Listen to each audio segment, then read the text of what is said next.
diversas faixas para toda a igreja, que já foram entregues. Essas faixas serão usadas nos semáforos, as pessoas, o semáforo fechou, a pessoa vai ali e mostra não a violência. Então eu vou pedir o seguinte agora, antes de pedir eu quero agradecer todas as pessoas que contribuíram para esse evento aqui. O pessoal do palco aqui, que enfeitou o palco, a Viviane, a Vani, a Milton, a Michele, quem mais? A Leila, às vezes eu esqueço de alguém aqui, mas agradecer a todos. Agradecer a todas as autoridades, agradecer ao irmão Simar, que trabalhou muito nesse evento. Diversas pessoas ajudaram. Talvez eu me esqueça de alguém, então não vou mencionar o nome, mas vou agradecer a todas as pessoas que ajudaram.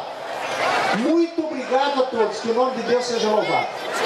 Atenção, o distrito do pastor Valdir, distrito da Vila Virgínia, vai se reunir aqui do lado, o pastor Valdir vai entregar material.